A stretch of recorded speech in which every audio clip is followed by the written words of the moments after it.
these pieces, broken and scattered, in mercy gathered, mended. 예, 반갑습니다. 오늘 여기 단상을 없앴습니다. 공간이 넓지도 않은데 맨날 단상 놓고 있으니까 김정은 같더라고요. 단상을 없애고 여러분과 함께 더 가까워지게 됐습니다. 기도하고 말씀 전하겠습니다. 기도하겠습니다. 하나님 감사합니다. 오늘 주의 자녀들이 함께 모여서 주님께 예배합니다. 우리 예배 가운데 주님께서 주실 말씀을 귀담아 듣는 시간입니다. 주님 마음을 열게 하옵시고 우리 마음밭에 아버지의 음성과 하나님의 메시지가 떨어지게 하옵소서. 그리하여서 마음에 새기고 마음에 새겨진 그 메시지가 우리의 삶을 이끌고 다니는 큰 힘이 될 수 있도록 주님 붙잡아 주시옵소서. 전하는 종은 십자가 뒤로 숨겨주시고 온전히 주님만 드러나는 귀한 말씀의 시간 되게 하옵소서. 예수님의 이름으로 기도합니다. 아멘. 사도행전 35번째 시간입니다. 사도행전이 벌써 이제 35번째 시간에 이르게 되었습니다. 지난주 말씀 우리 신택수 형제가 잘 요약해 주었어요.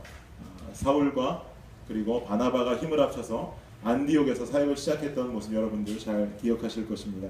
그리고 한 1년간 그들의 사역이 평탄했더라라고 성경은 또 기록하고 있죠. 바나바와 사울이 안디옥에서 힘을 합쳐서 1년간의 사역을 감당했습니다. 그리고 그 사역의 결실로 놀라운 역사들이 일어났고 그리고 놀라운 결실들이 맺히기 시작했습니다. 그렇게도 안디옥의 사역이 어떻게 성공적이었는지 알 수 있는가라고 제게 묻는다면 분명히 지난주 말씀에서도 그 안디옥 교회가 점점 성장해갖고 1년간 그들의 사역이 계속되어졌다라고도 나와 있지만 오늘 말씀에서도 우리가 안디옥 교회가 얼마나 대단하게 부흥했었는가, 얼마나 잘 성공적으로 사역이 진행됐었는가를 찾아볼 수 있는 구절이 있습니다. 그것은 바로 1절 말씀인데요. 1절을 보면 이렇게 나와 있죠. 안디옥 교회에는 예언자와 교사들이 있었다. 그들은 바나바, 니게르라는 시몬과 구레네 사람 루기요, 갈릴리 지방의 통치자인 헤롯과 함께 자란 마나엔 그리고 사울이었다라고 기록하고 있죠. 무슨 말인고 하니 하나님의 일꾼들이 일어났다는 이야기입니다. 바나바와 사울이 일하면서 이렇게 많은 하나님의 일꾼들이 생겨났다, 일어났다라는 것이죠. 별로 많지 않은데요. 이렇게 이야기할 수 있겠지만 한 공동체 안에서 이 정도로 믿음이 가고 예언을 행하는 은사가 있는 일꾼들이 일어났다는 것은 별로 많지 않은데요가 아니라 상당히 대단한 일이다라고 볼 수가 있는 것입니다. 하나님의 일꾼들이 일어났고 하나님의 나라를 위해서 일하는 동역자들로 세워졌다는 것은 당연히 바나바와 사울의 사역이 안디옥에서의 사역이 상당히 성공적인 결과를 가지고 있다는 것을 의미하고 있는 것입니다. 하늘나라에 있는 하나님의 일꾼의 명부에 우리 청년들의 이름도 이렇게 동일하게 기록되어지기를 주님의 이름으로 축복합니다. 오늘 본문에는요, 바나바와 사울을 당연히 포함해서 위에 1절에서 나열한 사람들의 이름과 또 그 이름을 제외하고 등장하고 있는 다른 이름들도 존재하고 있습니다. 우리는 그 중에서도 몇 명의 이름들이 더 등장하는데 그 중에서도 우리가 좀 중요하게 보기 원하는 사람의 이름은요, 바로 바예수라는 사람의 이름을 좀 잘 기억해 보기를 원합니다. 바예수. 이 사람의 신상을 좀 먼저 우리가 한번 알기 원합니다. 신상을 알기 이전에 그 신상이 나타나 있는 6절에서 8절 말씀을 함께 한번 읽어볼게요. 6절에서 8절 말씀입니다. 시작. 그들은 그 섬을 가로질러 바보에 이르렀을 때 유대인 마술사이며 거짓 예언자인 바예수라는 사람을 만났다. 그는 그 섬의 총독 서기오 바울의 친구였으며 서기오 바울은 아주 지성적인 사람이었다. 총독이 바나바와 사울을 불러 하나님의 말씀을 듣고 싶어 하였으나 엘루마라고도 하는 그 마술사는 그들을 대적하며 총독이 믿지 못하게 하였다. 아멘. 바예수라는 사람이 있는데 이 바예수라는 사람이 살던 지명이 참 재밌죠. 바보라고 하는 곳에 살고 있었어요. 분명히 이 바보라는 섬에 살고 있었다라는 구절이 나올 때 우리 박철웅 형제가 참지 못하고 웃을 것이다 라고 제가 생각했는데 아니나 다를까 아까 보니까 팍 하고 웃으시더라고요. 우리 다들 한 번씩 웃었을 텐데요. 바보, 뭔가 좀 재밌는 이름을 가지고 있는 것 같아요. 그곳에 살고 있는 바예수라는 사람이 있었다는 것이죠. 근데 이 바예수라는 사람의 이름의 뜻을 우리가 좀 알기 원하는데 바예수에 먼저 나오는 바자는 뭘 의미하냐면요, 아들을 의미합니다. 아들. 바예수, 아들 예수. 무슨 말이겠어요? 바예수라는 사람의 이름의 뜻은 예수의 아들이다, 이런 뜻이에요. 예수의 아들이다. 뭔가 이름에서부터 좀 구린내가 풍겨오죠. 예수의 아들이라는 이름을 가지고 있는 이 바예수의 직업은 무엇이냐? 직업은 마술사였습니다. 마술사. 좀 점점 더 이상해집니다. 그리고 유대인이었죠. 얼마나 진짜 마술사였는지 엘루마라고도 하는 그 마술사라고 이야기하는데, 이 엘루마라는 뜻은 결국은 마술하는 사람이다라는 의미를 가지고 있습니다.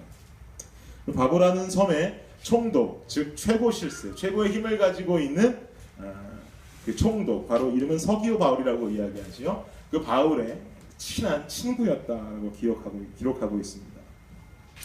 뭔가 마술사이면서 예수의 아들이라고 이야기하면서, 그리고 그냥 하찮게 살아가는 삶의 모습이 아니라 그 지역에서 가장 힘이 있다 하는 사람과 친한 친분을 유지하면서 잘 살아가고 있는 사람이다라고 지금 이야기하고 있는 것입니다. 당시의 마술사들은 제가 이전에 한번 마술사들에 대해서 이야기했을 때 말씀드린 적이 있는 것 같은데요. 이 마술사라는 기록을 그냥 우리가 뭐 데이비드 카퍼필드나 이런 마술사라고 생각하면 안 돼요. 지금 이 성경 속에서 말하는 마술사는 좀 우리 지금으로 따지자면 무속인, 뭐 점성술가 이런 사람들과 좀 비슷한 형태라고 보는 것이 더 옳습니다. 6절에서도 보니까 거짓 예언자라고 표현하지 않습니까?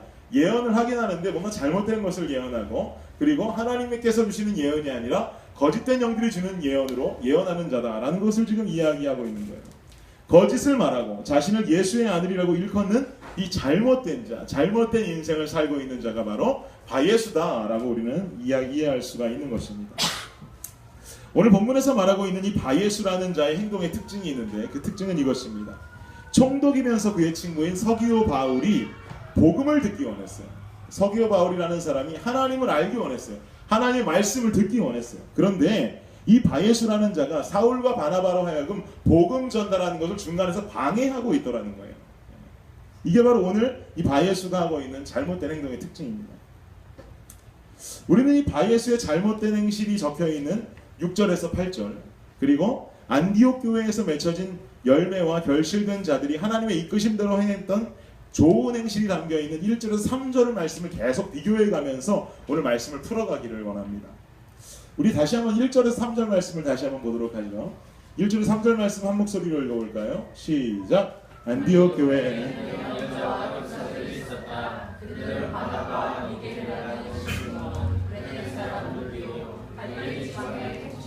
헤롯과 함께 자란 마나엘 그리고 사울이었다. 그들이 주님을 섬기며 금식할 때 성령께서 너희는 바나바와 사울을 따로 세워 내가 그들에게 맡긴 일을 하게 하라 하고 말씀하셨다. 그래서 그들은 금식하고 그 두 사람에게 안수하고 그들을 보냈다. 아멘. 지금 이 13장이 시작되면서 바울의 사실은 전도 여행이 시작되고 있는 것입니다. 바울의 전도 여행이 시작되고, 그리고 초대교회에서 정식으로 지금 이 안디옥 교회에서 정식으로 파송하는 2명의 선교사가 지금 세워지는 것입니다. 바울과 바나바를 선교사로 세워서 다른 지역으로 보내서 복음을 전달하게 하자라는 것을 지금 이 안디옥 교회에서 잘 양육되어진 그 리더들이 함께 기도하고 안수해서 그들을 보내는 장면이 지금 담겨져 있는 것인데요. 이 3절의 말씀 속에서 주목하기 원하는 동사가 있다면 저는 이 동사에 좀 주목하길 원합니다. 하게 하라라는 말에 우린 좀 주목하기 원합니다. 하게 하라. 오늘 말씀의 제목이기도 한데요. 도대체 누구의 일을 하게 하라는 겁니까? 하게 하라라는 것은 무언가 일을 하게 하라라는 것이죠. 움직여라라는 거예요. 이것은요, 오늘 이 본문에 나오고 있는 성령의 목소리입니다. 성령이 일하기 원하신다는 거예요. 성령이 일하기 원하니까 그 일을 하게 하라라는 거예요. 거기 나와 있죠. 성령께서 너희는 바나바와 사울을 따로 세워 내가 그들에게 맡긴 일을 하게 하라. 이건 바로 성령의 말씀이다라는 것이죠. 성령은요, 우리에게 성령의 마음과 감동을 허락하십니다. 그러나 성령의 감동과 성령의 마음을 허락하시는데 성령의 일하심을 함께 동역하는 자들은 바로 인간들입니다. 성령 하나님의 소욕이 있고 성령 하나님께서 하고자 하시는 일이 있다면 분명히 그 일은 사람과 인간과 함께 동역되게 되어져 있습니다. 그렇다면요, 우리에게 하나님께서 분명히 성령 하나님을 보내셔서 야, 이 일을 함께 하자, 이 일을 했으면 좋겠구나라고 제안하실 때 분명히 우리에게 찾아오는 한 가지 뒤따라오는 생각이 있습니다. 그것은 바로 하나님께서 인간에게 주신 최고의 선물인 자유의지, 이성이 발동하기 시작합니다. 이성이 발동해서 우리에게 선택의 기로에 서게 합니다. 이것은 아주 간단한 선택의 기로인데요. 어떤 선택의 기로에 서게 되겠어요? 당연히 1번은 성령이 일을 우리에게 맡기시면 우리는 그 일을 한다입니다. 우리는 그 일을 한다. 2번은 성령이 우리에게 일을 하자 하시면 우리는 그 일을 하지 않는다. 아주 간단해요. 일을 한다, 일을 하지 않는다. 그리스도인이라면 당연히 1번을 선택해야겠죠. 성령이 일을 함께 하자. 얘 아무개야 이 일을 함께 하자 했을 때 아멘 하고 우리는 일어나서 그 일을 함께 행해야 맞죠. 그것이 바로 살아있는 그리스도인된 자세죠. 그러나 당연히 1번의 자세로 살아가야 되는 그리스도인들의 삶의 모습 속에서 그 1번 네 성령님 같이 하겠습니다라는 대답보다 되려 우리 삶에 벌어지는 모습 속에서는 현실 속에서는 가끔은 2번의 대답이 나올 때가 있더라는 거예요. 성령의 원하신 대로 우리 함께 하자 했을 때 아니요. 지금 못하겠습니다. 이거 지금 아직 아닌 것 같은데요. 이거 지금 못하겠습니다라고 2번을 결정할 때가 있다라는 것이죠. 이것이 바로 그리스도인들로서 삶에 벌어지는 아이러니입니다. 도대체 왜 그런 것일까요? 우리는 당연히 그리스도인이라면 1번을 택해서 주님 아멘 해야 되는데 도대체 왜 우리는 1번인 아멘의 삶의 모습이 맞다고 알고 있음에도 불구하고 1번을 지키지 않고 2번을 지키고 있느냐 말이죠. 그런 모습일 때가 왜 도대체 존재하냐는 말이죠. 왜 그런 걸까요? 우리는 이 부분을 해결하기 위해서 먼저 신앙인으로서 풀어야만 하는 우리의 인생을 바라보는 중요한 관점이 있습니다. 우리가 삶 속에서 간구하고 살고 있는 것이 우리 인생이 왜 존재하고 우리는 무엇 때문에 살아가는지를 간구하고 넘어갈 때가 너무 많아요. 먼저 제가 좀 4가지를 묻겠습니다. 제가 묻는 말에 동의한다면 여러분 아멘으로 응답해 주시기 바랍니다. 1번입니다. 여러분은 예수의 피로 구속된 하나님의 백성들입니까? 고맙습니다. 2번째는요. 세례식 같네요. 여러분은 구원 얻기 이전에 죄인이었다는 것을 믿으십니까? 3번째는요. 여러분은 창조물이라는 것도 믿으십니까?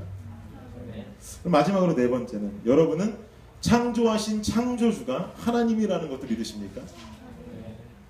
제가 이 물은 질문은요. 우리 신앙생활에서 현재에 가까운 곳에서부터 과거로 돌아간 질문이었어요. 무슨 말이냐면 구원을 여쭈었고 그리고 구원의 어떤 중간의 다리에 있는 죄에 대해서 여쭈었고 그리고 제가 창조에 대해서 여러분께 여쭈었습니다.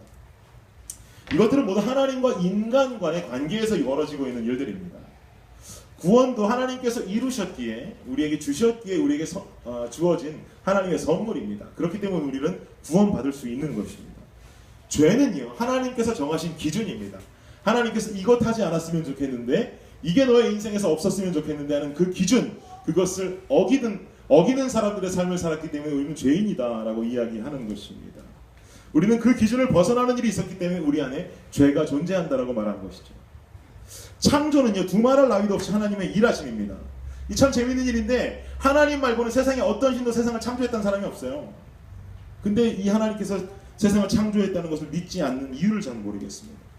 세상이 창조되어졌다는 발상 자체가 인간의 발상으로 이해할 수 없는 하나님의 아름다운 아이디어다라고 저는 생각합니다.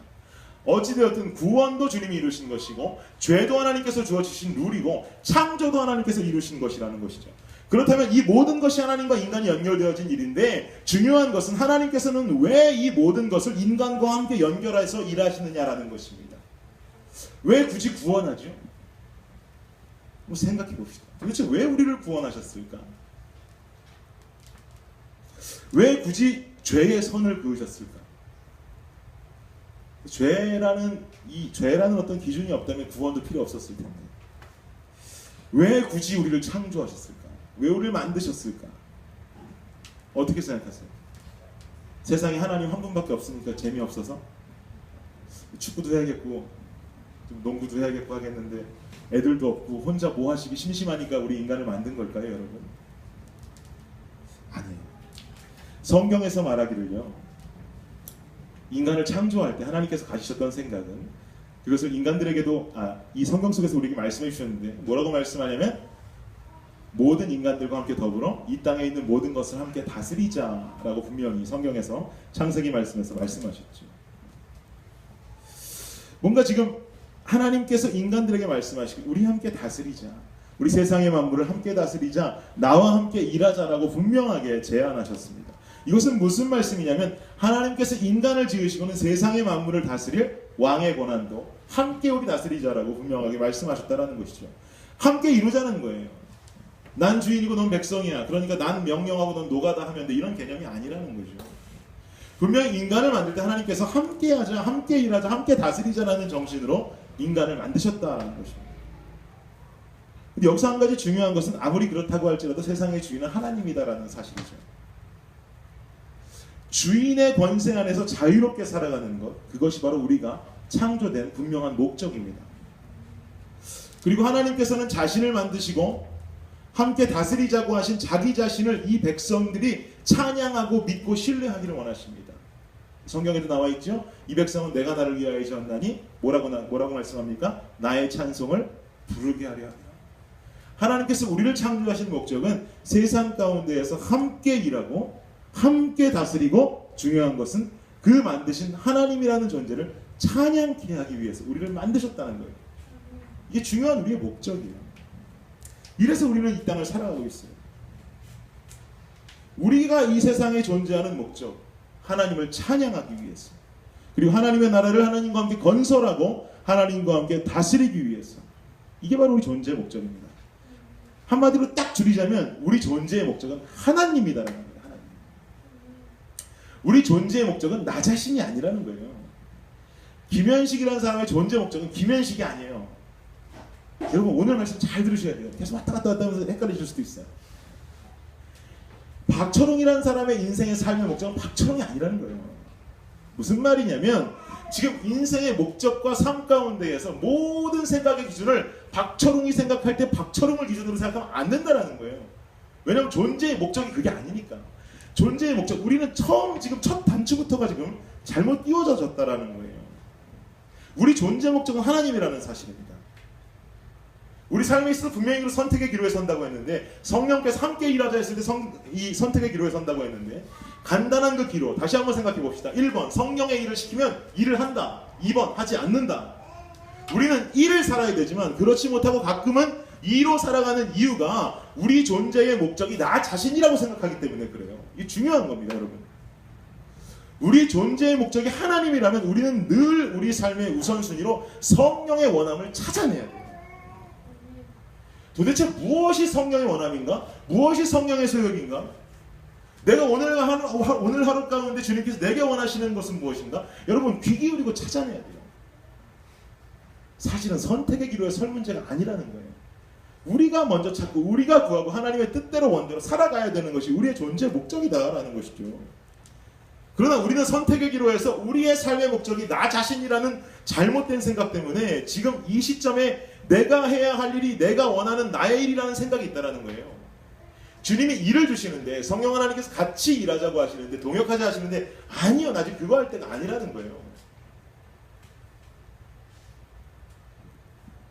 아주 한참 잘못된 생각이죠. 오늘 본문에 등장하는 안디옥 교회의 일꾼들은 성령의 일을 했습니다. 이 동사가 아주 중요합니다. 하게 하라. 이들 존재의 목적은 하나님이기 때문에 그래요. 그러니 하나님의 일을 당연히 하게 하는 것입니다. 근데 반대로 7절에서 8절 말씀을 다시 한번 볼까요? 7절 8절 말씀 함께 읽어보겠습니다. 시작. 그는 그 성의 총독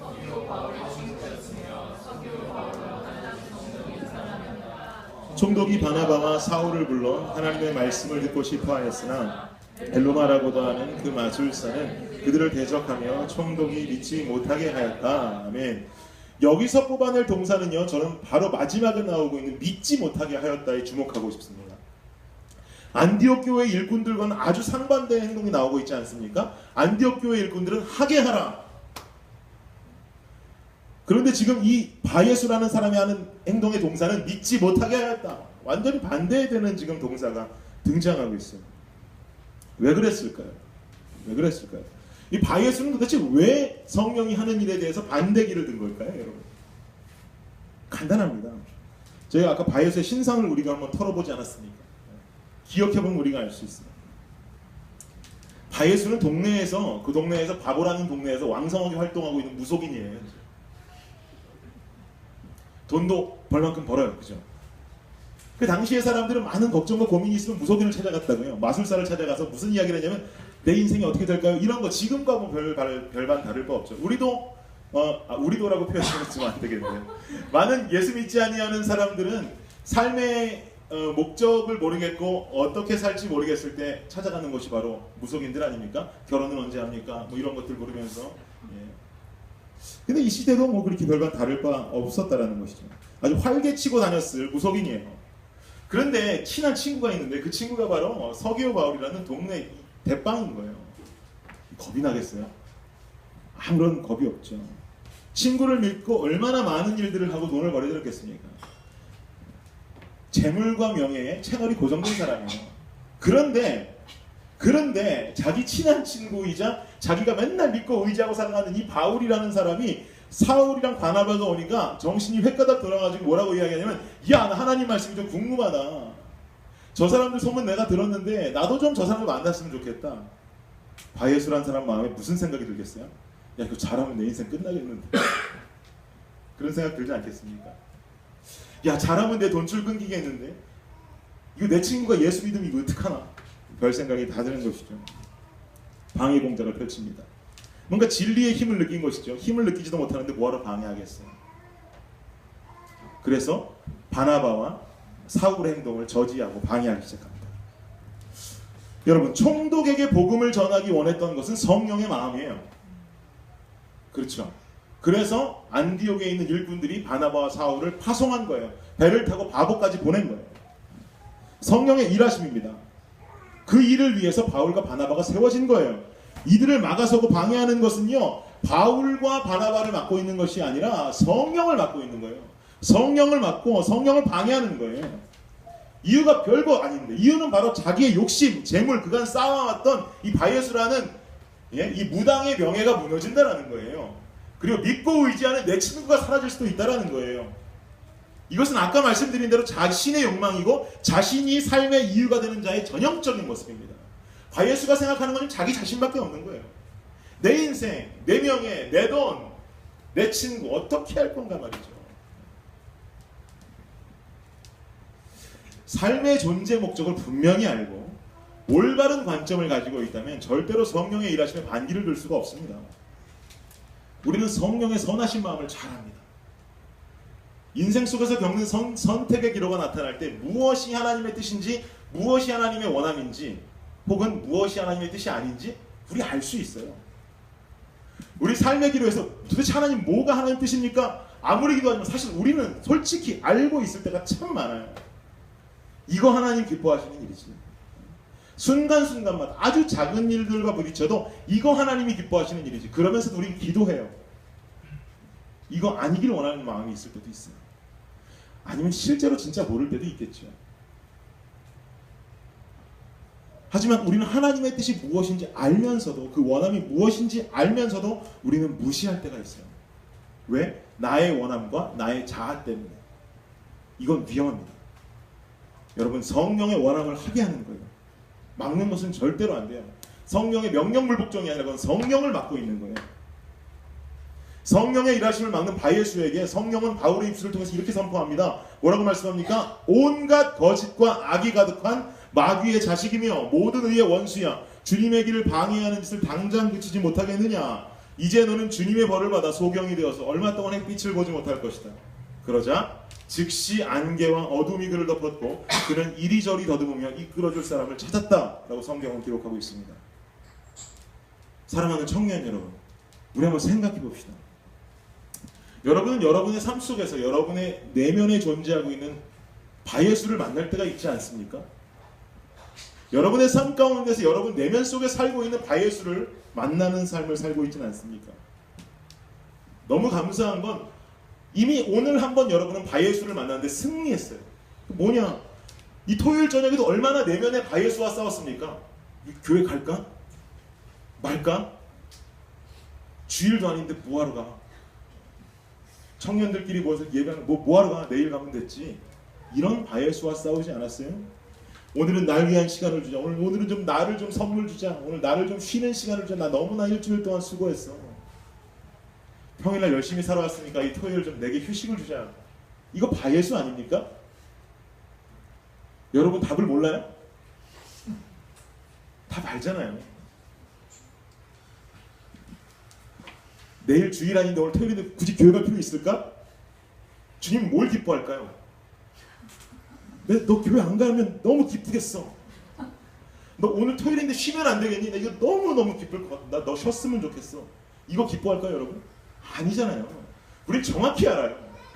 토요일 예배만 우리가 예를 들어서 주일 예배도 그래요. 마찬가지예요, 여러분. 그러니까 우리는 삶의 기로에서 많은 것과 부딪힙니다. 새벽 예배는요? 맞아요. 새벽 예배도 그래요. 새벽 예배, 내가 갈 수 있을까? 피곤해 죽겠는데? 하나님 무슨 생각하실까요? 현식아, 너 새벽에 쉬었으면 좋겠다. 이런 생각 하나님 없다고. 우린 그 하나님 마음을 알아요. 금요 예배도 모든 성경 공부도 우리는 그 마음을 알아요. 하지만 우리가 부인합니다. 우리가 아닐 거예요. 주님의 뜻을 묻겠다. 이거 좀 사역 좀 같이 도움 안 되겠습니까? 우리 같이 이거 좀 같이 합시다. 우리 찬양팀 하면 안 되겠습니까? 기도해 보겠습니다. 많이 이렇게들 이야기하죠. 저는 요즘은 이게 사역이 계속되면서 이게 자신감만 들어가지고 그럼 뭐라고 대답하냐면 제가 하나님께 기도하면 하나님 하지 말라 그럴까요? 제가 그럽니다. 아니잖아요, 여러분. 다 알아요. 우린 주님의 뜻이 무엇인지 잘 알고 있습니다. 그리고 오늘도 여러분은 승리해서 지금 이 자리에 남아 있습니다. 이런 바예술과 싸워가면서 영적인 은혜의 자리로 나온 것입니다. 그런데 늘 승리가 있는 건 아니에요. 성령의 원함은 은혜의 자리이고 하나님을 믿는 일임에도 불구하고 우리 존재의 목적은 하나님을 찬양하고 하나님의 세상을 만들어가는 것이 목적임에도 불구하고 우리는 내 학교 일이 나의 예배를 방해하고 내 직장의 일이 나의 예배를 방해하고 내 개인의 신병이 내 예배를 방해한다면 여러분 그거 바예수 아닙니까? 여러분의 신앙생활을 방해하고 있는 무엇이 있나요, 여러분? 나는 그걸로 인해서 내 생활과 내 인생의 삶과 타협하고 있다면 여러분 그거 바예수 아닙니까? 성령의 원함이 무엇인지 모르겠습니까? 정확하게 알고 있잖아요. 뭐가 성령의 원함인지, 뭐가 옳은 것인지, 뭐가 하나님의 기쁨인지 알고 있잖아요. 하지만 우리는 지키지 않는다고요. 왜? 내 인생의 기준이 나이기 때문에 그래요. 여러분이 정해놓은 여러분의 세상에서 하나님을 여러분 삶의 조력자로 세우지 마십시오. 하나님 그런 건 아닙니다, 여러분. 하나님의 세상에 여러분이 하나님의 동역자로 살아가는 거예요. 아멘이세요? 그게 영광스러운 거예요. 하나님 전능하신 분이잖아요. 하나님은 무소부재하시고 이룰 수 없는 게 없는 분이에요. 제가 여러 번 말씀드리지 않았습니까? 근데 하나님께서는 손을 내밀었어요. 나랑 일할래? 나랑 같이 이 세상을 만들어 볼래? 나랑 같이 이 세상 다스려 볼래? 왜? 하나님의 능력이 부족해서? 아니라고요.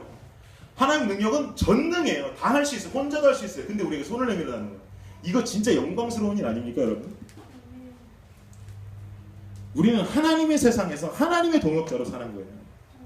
무엇이 우선이에요? 하나님이 우선이어야죠. 하나님을 그저 내 인생의 꿈을 이루려는 수단으로 사용하지 마십시오. 하나님을 돈 100만 원 더 버는 수단으로 사용하지 마세요. 하나님을 내 명예를 올리는 계단으로 사용하지 마세요. 하나님 그런 분 아니에요.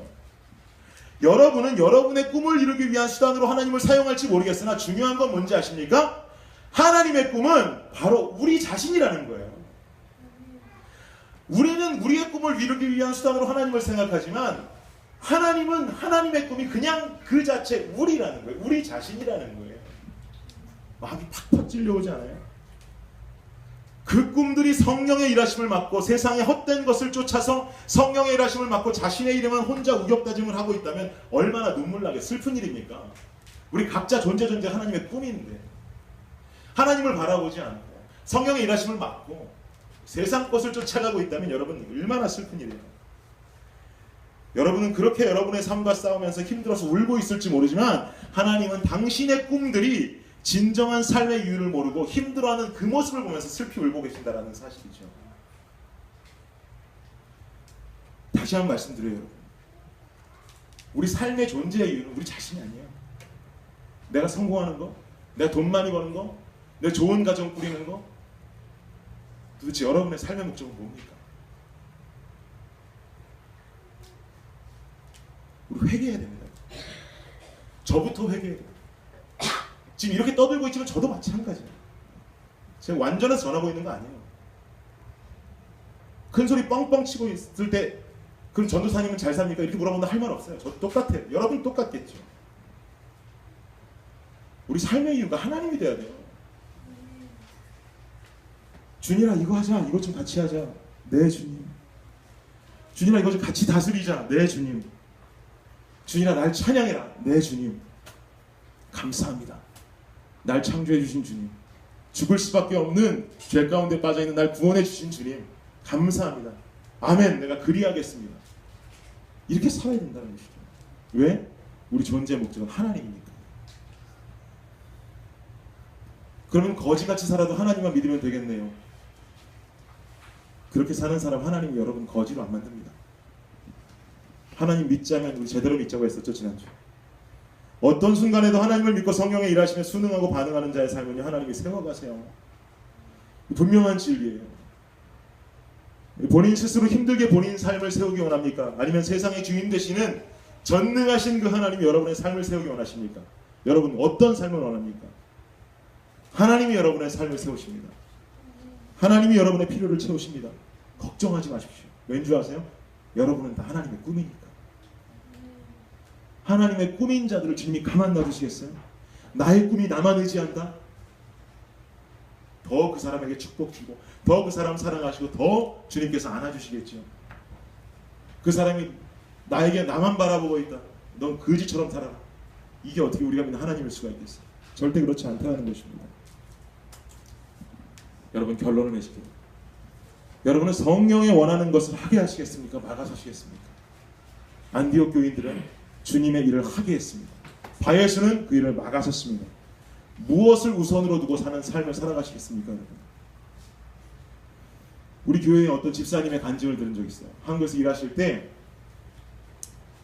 직장은 인천인데 본인이 일하시는 곳은 부산이었대요. 부산을 가셔서 몇 달간의 프로젝트를 마치고 오셔야 되는 삶의 모습이었어요.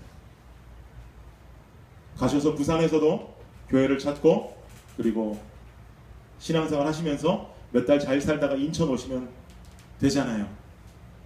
그런데 그분은 어떤 선택을 한 줄 아세요? 여러분 그렇게 살라는 이야기는 아니에요. 너무 들으시면서 긴장하지 마세요. 수요일에 비행기를 타고 인천으로 오셨어요. 주일에 비행기 타고 인천으로 오셨어요. 왜겠어요? 수요 예배랑 주일 예배를 내 교회에서 지키겠다. 이거 하나님 기뻐하실 일일 것이다. 이게 하나님 원하시는 뜻인지 아닌지 난 모르겠어요. 거기서 드려도 주님 기뻐하시겠죠. 근데 그 마음이 어때요 여러분? 듣기만 해도 감동되지 않습니까? 제가 성악을 배웠던 선생님은 이태리에서 공부하셨는데 본인이 살던 도시는 로마, 레슨 받는 도시는 크레모나, 거기도 서울에서 부산 거리입니다. 근데 주일마다 차를 타고 로마까지 오셨대요. 이유는 본인의 직분이 장로였어요. 그것도 맞는지 모르겠어요. 하지만 분명히 그 마음 하나 기뻐가십니다. 제가 무슨 말씀 드리려고 하시는지 여러분 이해하시겠죠. 우리 삶 가운데 분명히 여러분 많은 기로에 섭니다. 그리고 우리는 주님께서 원하시는 것이 무엇인지 정확히 알고 삽니다. 어떻게 해야 주님 기뻐하실 일일지 우리는 알고 삽니다. 야, 꼭 저렇게 신앙생활 해야 돼? 저 오바 아니야? 여러분 오바합시다. 주님이 우리를 위해서 우리를 창조하고 죄에 빠져있는 우리를 위해서 본인이 직접 오셔서 십자가에 못 박혀서 인간의 고통으로 죽은 그 사건이 인생 최대의 오바예요. 그 오바 앞에 우리 삶의 신앙생활은 어떤 것도 오바일 수가 없어요. 우린 더 오바해야 돼요. 더 살아나야 되는 거예요. 온전히 주님 바라보고 주님만 의지하고 신뢰하는 삶을 살아가야 되는 겁니다. 그렇게 살아갈 때 여러분 삶 가운데 분명히 승리케 하시는 아버지의 기쁨이 존재하는 우리의 삶이 될 수 있을 것입니다. 그렇게 승리하며 살아가시는 저와 여러분이 되시기를 주님의 이름으로 간절히 축복합니다. 기도합시다.